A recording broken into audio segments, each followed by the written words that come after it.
270 ஓட்டு வந்துச்சு. டிஎம்கே 179 ஓட்டு. இப்பொழுது மாவட்ட அளவிலான ஆய்வுகள் நடைபெற்றுக் கொண்டிருப்பது ஒரு நம்முடைய இயக்கம் ஏற்கனவே பலமுறை முன்னிடம் குறிப்பிட்டதை போல என்ன இந்த தேர்தலில் யார் வர வேண்டும் என்பதை விட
சொல்லுங்க.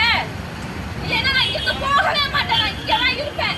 நான் இங்க போகவே மாட்டேன். நான் இங்கதான் இருப்பேன். நான் எங்கேயுமே போக மாட்டேன். நான் இங்கதான் இருப்பேன். நான் தப்பு செஞ்சதுக்கு பதில் சொல்ல. அனைவருக்கும் வணக்கம். என்னோட பேர் பவானி துரைபாண்டியன். நான் கரூர் மேற்கு மாநகர தலைவர் பாரதிய ஜனதா கட்சியில. உங்களுக்கு எல்லாத்துக்குமே தெரியும், நீங்க எல்லாமே பத்திரிகையாளர்கள். நான் ஒவ்வொரு தடவையும் இங்க என்னென்ன ப்ரோக்ராம்லாம் பண்றேன் அப்படின்னு உங்களுக்கு எல்லாத்துக்குமே தெரியும்.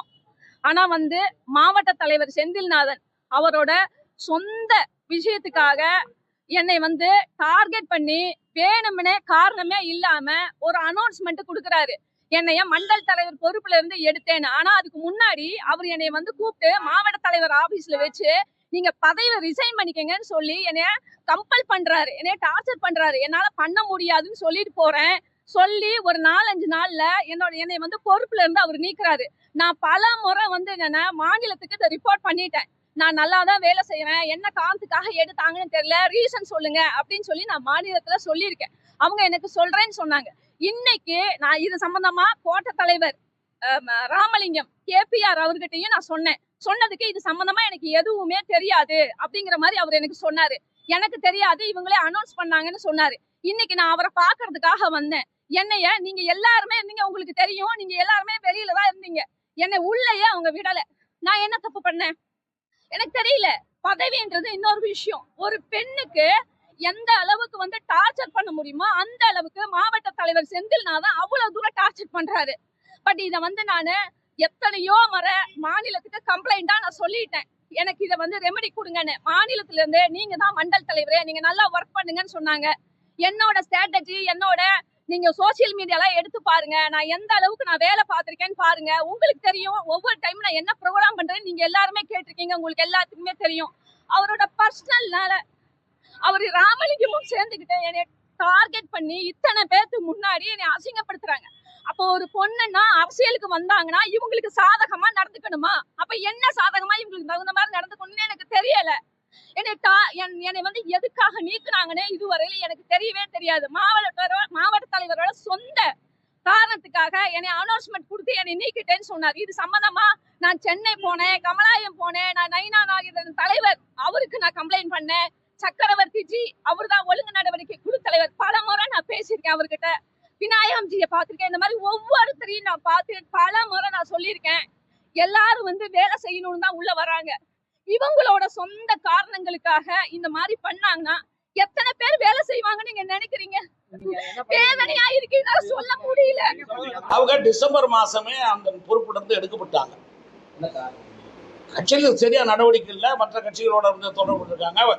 திமுகவோட இருக்கிற அன்னைக்கு இப்போ செந்தில் பாலாஜியோட எல்லாம் மறைமுகமான தொடர்பு இருக்கிறாங்கன்னு கட்சியில் இருக்கிற நிர்வாகிகள் பெட்டிஷன் கொடுத்தாங்க. கிளைக்கழகத்தில் இருந்தெல்லாம் எழுதியிருக்கிறாங்க. அந்த அந்த மண்டலில் இருக்கக்கூடிய அவங்கெல்லாம் கொடுத்த பெற்றுக்காரத்தில் அப்போ நீக்கப்பட்டாங்க. இப்போ தொடர்ந்து அதே மாதிரி 100 ஆளை ராமமூர்த்தின்னு ஒருத்தரை போட்டிருக்காங்க. அந்த ராமமூர்த்தியை போட்ட போது அதுவும் எல்லாம் அந்த கிளைகள்லாம் அவங்க கையெழுத்து வாங்கி அப்ரூவல் பண்ணி தான் மாவட்ட தலைவர் மூலமாக தலைமைக்கு வந்து தான் அப்ரூவ் பண்ணி படிக்கணும். அவ்வளோதான், வேற ஒன்றும் இல்லை. அதில் அவங்களுக்கு வேணும்னா கட்சியில் பணியாற்றணும்னா வேற வேற பொறுப்பு கொடுக்குறோம் அப்படின்னு சொல்கிறோம். நம்ம பணியாற்ற விருப்பம் இல்லைன்னா நாங்கள் என்ன செய்யணும்? ரோடு தான் பதவி கொடுக்கணும்னா ரோடு கொடுக்கணும். இல்லை பத்திரிகையாளர்கள் தான் பதவி கொடுப்பாங்கன்னா பத்திரிகையாளர். கட்சியினுடைய நிலை இதுதான்.